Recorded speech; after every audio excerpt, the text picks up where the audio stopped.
शांति। आज 2 सितंबर 2024 भारत में सोमवार है। Today is 2 September 2024 and it's Monday in Bharat.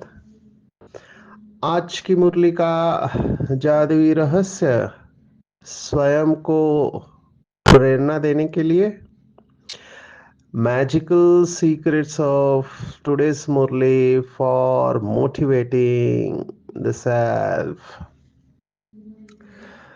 कल की अव्यक्त मुरली के ऊपर बहुत सारे प्रश्न और फीडबैक आए हैं, तो मैं थोड़ा उसका जवाब देना चाहूँगा। इससे एक बात तो स्पष्ट पता चलती है कि जो बाबा के तीव्र पुरुषार्थी बच्चे हैं, जिनका लक्ष्य बहुत ऊंचा है, स्कॉलरशिप में आना चाहते हैं, माला के मणके बनना चाहते हैं, उनका अटेंशन बहुत गहरा है, बहुत खुशी होती है जब बाबा के बच्चों का मनन चिंतन सुनते हैं। और कभी कभी तो लगता है सबको एक साथ ज्वाइन करके सबके अनुभव सबको सुनाए, लेकिन हर एक के बस की बात नहीं होती एक ही टाइम पर मिलना। हो सकता है भविष्य में बाबा कुछ ऐसी सेवा कराए। मधुबन में आते हैं तो बहुत सारे भाई बहनों का मिलना होता है और हर एक से विशेषता ग्रहण करते हैं। तो बहुत सारे बाबा के बच्चे पूरे देश विदेश में मैं देख रहा हूँ, हर एक वैसे बच्चा तो नंबरवार है, लेकिन जिनको आगे आना है वो कैसे भी करके आगे आने का पुरुषार्थ करते हैं। कल की मुरली में जो बाबा ने कहा था, समस्या से समाधान और कारण से निवारण, ये बात बहुत लोगों को फील हुई अंदर से कि मुझे समस्या नहीं बनना है, I am part of the solution. तो ठीक बता रहे हैं बहुत लोग। समाधान शब्द बाबा ने इस्तेमाल किया, बाबा ने कभी समाधि शब्द इस्तेमाल नहीं किया है। समाधि भक्ति मार्ग का शब्द है, बाबा का शब्द है समाधान स्वरूप। वो जैसे सुन्न हो जाते हैं भक्ति मार्ग में और वो जन्म मरण के चक्र से न्यारे हो जाते हैं। बाबा कहता है नहीं, आपको समाधान स्वरूप बनना है और ऐसी दुनिया लानी है जिसमें सभी समस्या मुक्त हो, खुश रहे, जिसको बाबा सतयुग कहता है। तो ये जो समस्या मुक्त की बात थी, उसमें बहुत लोगों ने कहा कि बाबा की ये बात बहुत दिल को टच हो गई कि मुझे समस्या नहीं बनना है। उसमें मैं थोड़ा बाबा के महावाक्यों को ऐड करना चाहूंगा। बाबा ने हाईएस्ट मार्क्स किसको दिए हैं? तो ये बात खास करके पीछे आने वालों को ध्यान में रखना है कि इंडिविजुअल आपका पुरुषार्थ अच्छा चल रहा है, आप अकेले अच्छे चल रहे हैं, इसको ज्यादा मार्क्स नहीं है। मार्क्स किसको है कि आपने कितने लोगों को, बाबा के बच्चों को आप समान और बाप समान बनाया, नंबर 1, इसको मार्क्स है। इसीलिए बाबा कहता है कि 7 दिन वाला 30 साल वाले से आगे जा सकता है। तो कितने लोगों को आपने बाप समान बनाया है, ये बहुत इंपॉर्टेंट है, क्योंकि राजा वो होगा जिसे सभी स्वीकार करेंगे कि ये हमारा राजा है। माना उनकी लीडरशिप, उनकी नेतृत्व गुण दिखाई देंगे, जैसे हमारी आदरणीय प्रकाशमणि दादी के लीडरशिप क्वालिटीज दिखाई देते थे। सबको साथ में लेकर चलेगा राजा। जैसे मंदिर की मूर्ति होती है, उसको सभी स्वीकार करते हैं और सभी को एक जैसा आशीर्वाद देती है। वो बायस नहीं होती है, किसी को फेवर करेगी और किसी को फेवर नहीं करेगी। ये द्वापर युग का संस्कार है। बाबा ने मुरली में कहा है कि कई बच्चे द्वापर युग तक पहुंचे, कई तो अभी भी कलयुग के संस्कार लेकर है, तमो प्रधान से रजो प्रधान में अटके हुए। क्योंकि रजो प्रधान माना संघर्ष, कॉन्फ्लिक्ट, कंपटीशन मोड में रहेंगे। दूसरा आगे जा रहा है तो इनको इनसिक्योरिटी होगी। ये राजा नहीं है। राजा वो, जैसे बाबा हमेशा मुरली में कहता है कि दूसरों को राजा बनाने की विशेषता जिसके अंदर है वो सच्चा राजा है। तो दूसरों को केवल बाबा का परिचय नहीं देना है, लेकिन उनको राजा बनाना है। जैसे ब्रह्मा बाबा ने ये करके दिखाया, तो ब्रह्मा बाबा ऑटोमेटिकली ऊंची पोजीशन में चले गए। ये बहुत इंपॉर्टेंट और सूक्ष्म बात है। इसी के साथ कल की मुरली थी। दूसरी बात जिसको बाबा इंपॉर्टेंस देता है वो है निर्विघ्न।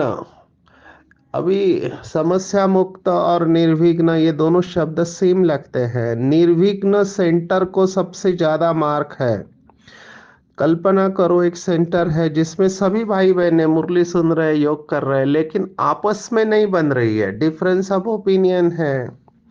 कोई एक आगे बढ़ रहा है तो दूसरा उसको रोक रहा है, आगे जाने नहीं दे रहा है। एक दूसरे के प्रति व्यर्थ संकल्प चल रहे हैं, निगेटिविटी वायुमंडल में है। कई लोग तो धूतीपना करते हैं कि घर घर में जाके किसी की बदनामी करना, एक दूसरे के बारे में निगेटिव सुनाना, लोगों के कान भरना। अभी ये आत्माएं अपना ही नुकसान कर रहे हैं और सेंटर का भी नुकसान होता है। तो हमको एक अपने साथ पक्की बात करने की, न मैं समस्या बनूंगा, न मैं समस्या को बढ़ने दूंगा, और तीसरा समस्या को समाधान में परिवर्तित करूंगा। ये तीनों बातें बहुत इंपॉर्टेंट है। तो सुनी सुनाई बातों के ऊपर विश्वास नहीं करना है, चाहे कोई भी हो। कोई भी आत्मा, कितनी भी श्रेष्ठ आत्मा हो, अगर वो निगेटिविटी सुना रही है तो एक तो आपको लेना नहीं है, अगर लिया तो उसको बाबा को देना है, अपने चित्त के ऊपर नहीं रखना है, क्योंकि चित्त मैला हो जाएगा, नुकसान हमारा होगा।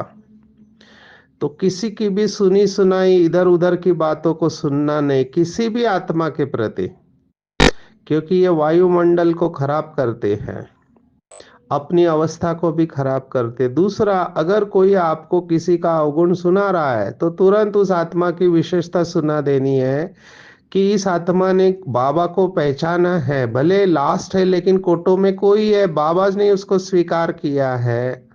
और ड्रामा में सबकी जरूरत है। जैसे ही आप ये तीन चार बातें सुनाओगे, सामने वाले को समझ में आएगा कि इसका दृष्टिकोण सकारात्मक है। क्योंकि कई लोग बहुत इंटेलिजेंटली ये काम कर रहे होते हैं। अभी वो ये सब द्वापर के संस्कार है, अपनी वो अपने बल को बढ़ाना चाहते हैं, ये ग्रुप्स बनाना ये अच्छा नहीं है। हमको सबको साथ में लेकर चलना चाहिए। ये ग्रुप्स बनाने वाले अपना ही नुकसान कर देते हैं, इससे समस्या बनी रहती है, वायुमंडल खराब होता है, घर में भी और सेंटर पे भी। ये सब लोगों से संभाल के रहना। तीसरा, मुझे श्रेष्ठ संकल्प करना है। अभी तो बहुत सारे बाबा के बच्चे ये अनुभव भी कर रहे हैं कि हमारे संकल्पों से हम केवल अपना ही नहीं, लेकिन अपने घर की और सेंटर की सभी आत्माओं को निर्विघ्न कर सकते हैं। इतनी ताकत है संकल्पों में, लेकिन उतनी ताकत अपने अंदर भरनी चाहिए। तो कल की मुरली के ऊपर बहुत गहराई से चिंतन करेंगे।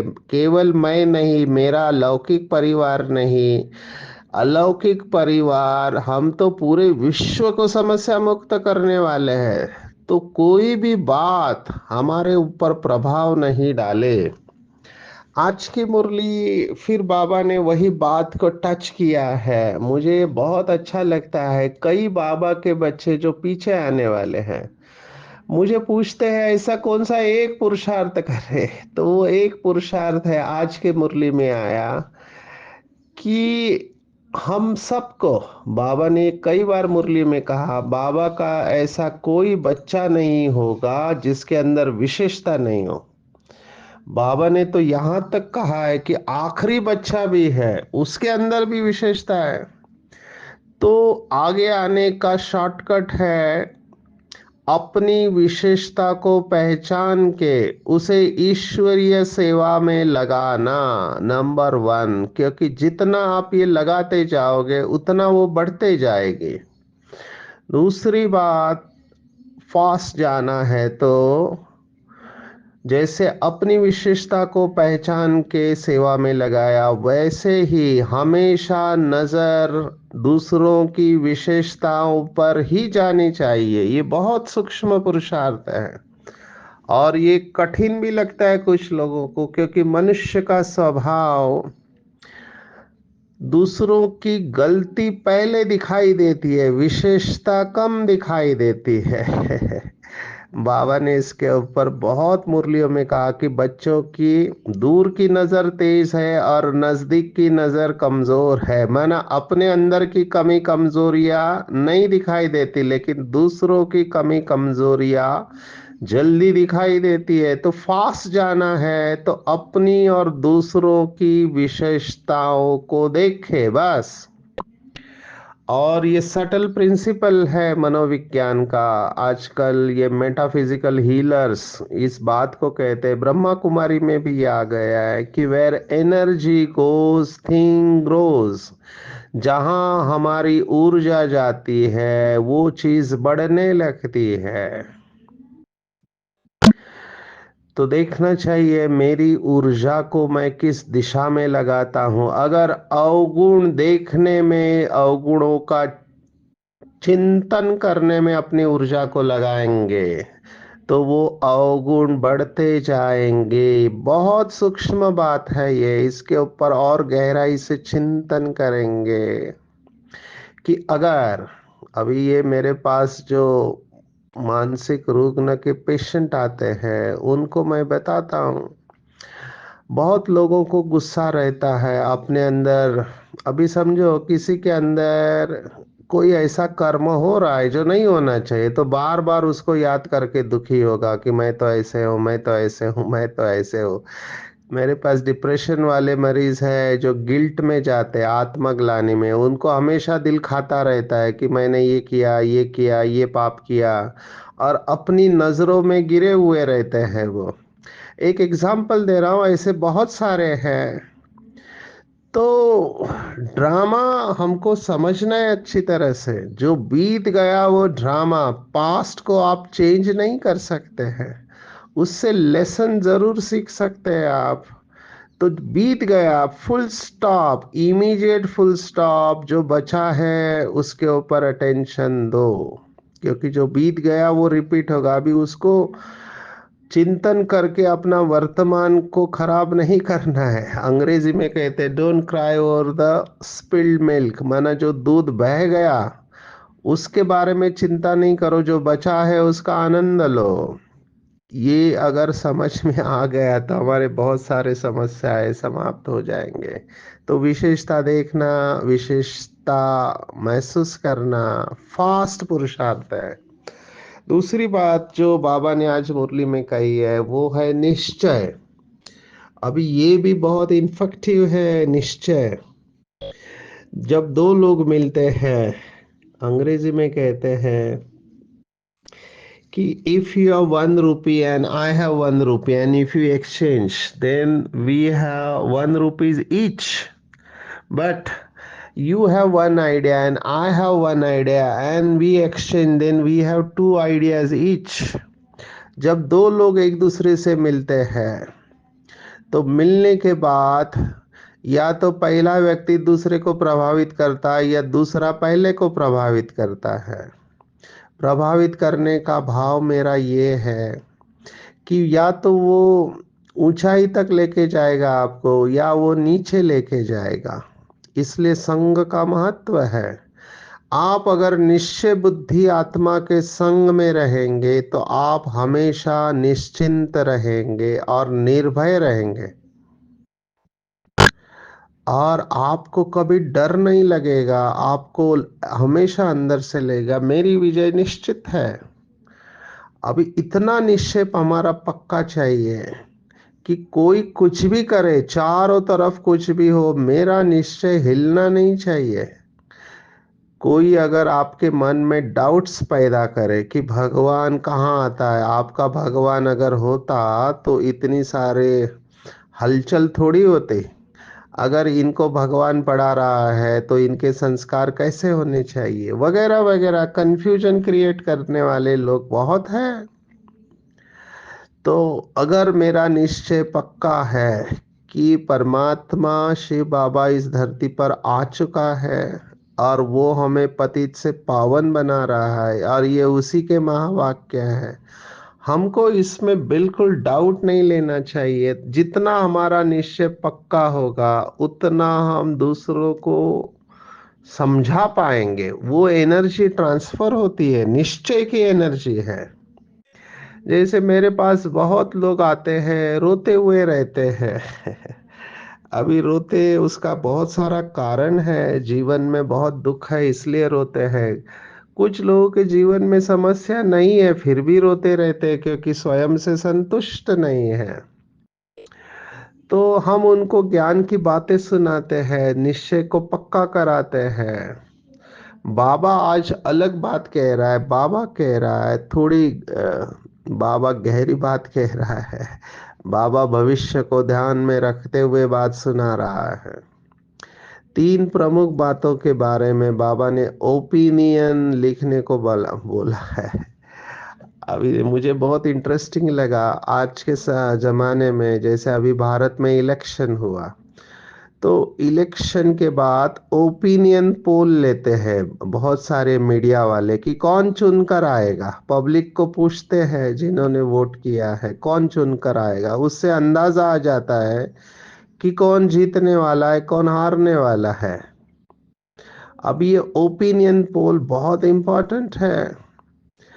अभी इसका तरीका ये है कि जितना ओपिनियन हमारे फेवर में होंगे उतना अगर हमारे ऊपर कोई प्रॉब्लम भी आया तो हम उससे बच सकते हैं। बाबा ने ये ओपिनियन लेने को कहा तीन बातों के बारे में। तीन फंडामेंटल प्रश्न आज के मुरली में आए हैं, बहुत बार हुए हैं लेकिन ये मस्ट है। एक, परमात्मा सर्वव्यापी नहीं है, इसके बारे में ओपिनियन लेना है। दूसरा, पतित पावन पानी की गंगा नहीं है, पतित पावन परमात्मा है। और तीसरा, गीता का भगवान देहधारी श्री कृष्ण नहीं लेकिन निराकार परमात्मा शिव है। इसके बारे में पहले मुझे पता नहीं अभी कितने सेंटर ऐसे लिखवा के लेते हैं जो कोर्स, लेकिन कुछ सेंटर पर मैंने देखा 7 डेज कोर्स करने के बाद उनसे ये प्रश्न का जवाब लिख लेते हैं। इससे हमको भी पता चलता है कि सामने वाले को कितना ज्ञान समझ में आया है। जैसे हम फार्मा इंडस्ट्री में हम जब ट्रेनिंग देते हैं तो शरीर की रचना सुनाते हैं, शरीर का फंक्शन सिखाते हैं, माइक्रोबायोलॉजी माना ऑर्गेनिजम्स के बारे में सुनाते हैं, कैसे इन्फेक्शन होता है, एंटीबायोटिक, और फिर हम उनको प्रश्न देते हैं और उससे उनका जवाब लिखवाते हैं। ऐसे ही 7 डेज कोर्स के बाद ये प्रश्नावली बाबा ने बनाई थी और ये प्रूफ में रहता है, एक कॉपी उनके पास एक कॉपी हमारे पास रहती है। फिर बाबा ने कहा जो वीआईपी आते हैं उनका भी ओपिनियन लिखवाओ, ये बहुत बहुत जरूरी है। मैं कहूंगा सभी सेंटर वालों से कि आप अपने पास जो वीआईपी आने आते हैं उनका ओपिनियन लिखवा लो और उसकी बुक बनाओ। वैसे मधुबन में जो भी आते हैं उनकी बुक हमारे यज्ञ ने बनाई हुई है, ये बहुत इंपॉर्टेंट है। लेकिन जब ये देखेंगे कि बड़े बड़े महारथी ये इनके बारे में अच्छा कह रहे हैं, इसका मतलब ये संस्था अच्छी है। अभी एग्जैक्टली इसका अपोजिट भी हो सकता है। अभी एक ग्रुप काम कर रहा है, अभी वो बहुत इंटेलिजेंटली काम कर रहा है, वो यही काम कर रहा है कि ये संस्था अच्छी नहीं है, तो अलग अलग वीडियो बना रहा है और उसमें क्यों अच्छी नहीं है, क्या हुआ, यही बातें इकट्ठा कर रहा है। अभी ये प्रूफ इकट्ठा कर रहे हैं। तो बाबा ने कहा था कि लास्ट में जब कोर्ट में केस जाएगा, अभी बाबा तो जाने जाने नहार है, तो कोर्ट में केस जाएगा तब ये ओपिनियन मायने रखेंगे। जो बड़े बड़े लोग हैं वो आपके फेवर में आएंगे कि गीता का भगवान निराकार परमात्मा ही होना चाहिए। ये बाबा ने मुरलियों में कहा हुआ है। इसलिए ये ओपिनियन बहुत ज़रूरी है, और इस ओपिनियन को लेने के लिए मैं हमेशा क्लासेस में कहता हूँ कि आपको ज्ञान सुनाना नहीं आता है चलेगा, लेकिन आपका व्यवहार कैसे है दूसरों के साथ ये बहुत मायने रखता है कि आप दुनिया में रिलेशनशिप्स कैसे रखते हो। आपका व्यवहार ही प्रूफ है कि आपको सिखाने वाला भगवान है। अगर बाबा के बच्चे लौकिक दुनिया में, लौकिक परिवार में भी या बिजनेस में, दुकान पर अगर गुस्सा कर रहे हैं और हमारी भाषा अच्छी नहीं है, माना अपशब्दों का इस्तेमाल करते, जोर से बोलते हैं, तो लोगों को ये दिखाई देता है और ये सबसे बड़ी डिससर्विस है। और लोग कहेंगे यही है ब्रह्मा कुमारी की सीख। तो हमारे एक व्यवहार से बाबा का नाम बदनाम होता है, क्योंकि सभी को पता है कि हम ब्रह्मा कुमारी में जाते हैं, बैच लगाते हैं, सफेद ड्रेस पहनते हैं। तो हमारे ऊपर बहुत जिम्मेवारी है। हम अभी छोटी संस्था नहीं है, अंतर्राष्ट्रीय संस्था है। तो हम कुछ भी करते हैं पब्लिक प्लेस में तो वो न्यूज़ बन जाता है। अभी मनुष्य की साइकोलॉजी है कि पॉजिटिव बातें कम ध्यान रखते, निगेटिव बात को मैग्नीफाई करते, बड़ा करते हैं। लौकिक में ऐसे बताया जाता है कि आपने 100 बातें अच्छी की है, लोग वो याद नहीं रखेंगे, लेकिन एक गलती आपसे हुई है, लोग उसको ही बार बार कहते रहेंगे। इसलिए मुझे ऐसे लगता है कि ये ओपिनियन तो लेना ही चाहिए, लेकिन साथ में ये भी चेक करना चाहिए कि मेरा व्यवहार कैसे है, एक बीके भाई बहनों के साथ में और दूसरा लौकिक दुनिया में। अभी आपको तो ऐसे लोग मिलेंगे जिनसे गलतियां हुई है और उसके वजह से आपको सुनना भी पड़ सकता है। आप सोचो, हमारी टीचर्स बहनें हैं, उनको कितना सुनना पड़ता होगा सेंटर पे, क्योंकि कोई आत्मा पवित्र रहना चालू कर देती है। अभी उसके घर में डिस्टरबेंस है, पति डिस्टर्ब है, या माँ बाप है, हमारा बेटा शादी नहीं करना चाहता। आज बाबा ने मुरली में इसका जवाब दिया है। बाबा ने कहा, आप बताओ दूसरों को कि हमको स्वप्न में भगवान ने कहा पावन बनो तो स्वर्ग की राजाई मिलेगी, भगवान के ऑर्डर पर हम चल रहे हैं। तो इतना नशा और निश्चय होना चाहिए कि भगवान की ऑर्डर पर हम चल रहे हैं, तो डरना नहीं चाहिए। तो ऐसे लोग जो डिस्टर्ब होते हैं वो आते हैं। अभी वो कहाँ आएंगे, सबसे ज्यादा गुस्सा तो ब्रह्मा कुमारियों के ऊपर है, क्योंकि उनको लगता है कि इन्होंने सिखाया है इनको ऐसा करने को। तो बहुत बहुत हमको सहनशील बनना चाहिए, क्योंकि हम किसी भी संस्था के साथ जुड़े हुए हैं, उस संस्था में अगर एक व्यक्ति ने भी गड़बड़ किया, गलती किया, न्यूज़पेपर में बात आ जाती है, तो लोग पूछते हैं कि ये क्या हुआ। अभी बहुत सारी बातें हैं लेकिन कॉन्फिडेंशियल है, इसलिए मैं बता नहीं सकता हूँ।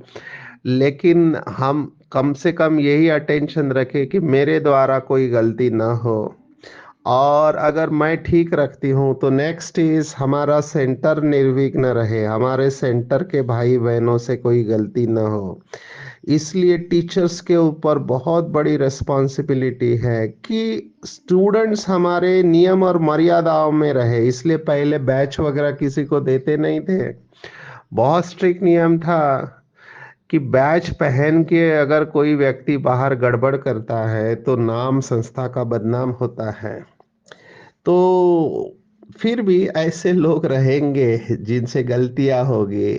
मेरे साथ ऐसा हुआ है, इसलिए मैं ये कह रहा हूँ। एक बार मैं मेरे क्लासमेट के साथ, अभी वो गोल्ड मेडलिस्ट है, ईएनटी सर्जन है, खाने के टाइम पर गया तो मैं खाना डब्बा लिया था, हम खाना खाने बैठे, एक तीसरा डॉक्टर आया और मेरे दोस्त ने उसका परिचय मेरे से करवाया और मेरा परिचय कहा कि ये ब्रह्मा कुमारी से है, डॉक्टर सचिन। जैसे ही उसने ब्रह्मा कुमारी का शब्द सुना, उसका गुस्सा सातवें आसमान पर पहुंच गया और उसने कहा ये एंटी सोसाइटी संस्था है, इसको बैन कर देना चाहिए, इनको जेल में डालना चाहिए, क्या क्या बोलने लगा। वो मेरा दोस्त भी हैरान हो गया कि तुम ऐसा क्यों कह रहे हो, बहुत कुछ उसने सुनाया। अभी मैं चाहता तो स्पष्टीकरण दे सकता था, लेकिन मैं चुप रहा। आग लगी है, पानी डालना है, मैं उस आत्मा को शांति के प्रकंपन दे रहा था और कुछ नहीं कर सकते। अभी मैं उस पिक्चर में कहीं पर भी नहीं हूं, लेकिन जैसे ही ब्रह्मा कुमारी का शब्द सुना, उसकी पूरी फाइल खुल गई। तो हो सकता है ऐसी बातें हमारे साथ हो, तो हमको सहनशील बनना है, बाबा की याद में रहना है। लास्ट में ये सब होने वाला है, बाबा हमको अभी से तैयार कर रहे हैं। पहली बार मिले हो क्या, बाबा ये प्रश्न पूछते थे। अगर आपने कहा हाँ बाबा पहली बार मिल रहे हैं, इसका मतलब आपने ज्ञान को समझा नहीं है कि ये ड्रामा हूबहू रिपीट होता है। कल्प कल्प हम भगवान से मिले हैं। जो निश्चय बुद्धि होंगे उनको और नशा होगा कि मैं केवल मिला नहीं हूँ, ये सामान हमेशा रिवाइज करना मैं करता हूँ कि मैं कल्प कल्प की विजयी रतन आत्मा हूँ, कल्प कल्प। तो इसको पक्का करेंगे। चलते फिरते बाबा को याद करना है। और मुझे आज की सबसे इंपॉर्टेंट पॉइंट लगी, बाबा ने कहा बाप गुप्त है, नॉलेज गुप्त है, पुरुषार्थ भी गुप्त है, इसलिए तुम्हें भी चुप रहना है। बाबा को कविताएं गीत पसंद नहीं है, क्योंकि इसमें आवाज में आते हैं। भक्ति मार्ग में यही होता है। तो ये बहुत इंपॉर्टेंट बात है, हमको चुप रह के पुरुषार्थ करना है। भले बाप नॉलेज और पुरुषार्थ गुप्त है, लेकिन अवस्था गुप्त रह नहीं सकती। अगर मैं स्वमान में हूँ, सामने वाले को वो फील होगा। अभी मैं ये अनुभव कर रहा हूँ, मैं कोई सामान लेके बैठता हूँ, सामने वाला उसको महसूस कर रहा है कि ये आत्मा अभी स्वमान में है। तो देखो, चुप रह के भी हम सेवा कर सकते हैं, ये मैं अभी महसूस कर रहा हूँ। इसलिए एकांत में रह के, चुप रह के विश्व की सेवा करो। आज की मुरली का वरदान बाबा ने कहा, मैं इसको कहता हूँ कि जितना भी समय बचा है उसे विशेष बनाइए, क्योंकि लास्ट में अवशेष ही रह जाना है। तो जब तक हमारा शरीर साथ दे रहा है, मन बुद्धि साथ दे रही है, अपनी विशेषता को ईश्वरीय सेवा में लगाओ। जिसको बाबा ने कहा सफल करो, मुझे ये स्लोगन बहुत अच्छे लगते हैं। सफल करो, सफलता पाओ। शरीर अच्छा है, शरीर को लगाओ। मन अच्छा है, मन को लगाओ। धन है तो धन लगाओ। समय है तो समय दो। श्वास लगाओ, संकल्प। तो तन मन धन समय श्वास संकल्प। आपको जो विशेषता मिली है, किसी को भोजन बनाना आता है, भोजन बनाने की विशेषता। किसी को झाड़ू मारना आता है, झाड़ू मारो। कोई भी काम छोटा या बड़ा नहीं होता है। देखो, कल बाबा ने सिक्योरिटी वालों को याद किया। बाबा ने एक मुरली में कहा था, कोई भी सेवा करो, सभी सेवा की इक्वल मार्क्स है। बर्तन मांजने वाले और भाषण करने वाले दोनों को इक्वल मार्क्स है। लेकिन अगर भाषण करने वाले को अहंकार आया कि मैंने अच्छा भाषण किया, मेरे जैसा भाषण तो कोई कर ही नहीं सकता है, तो बर्तन मांजने वाला आगे चला जाएगा।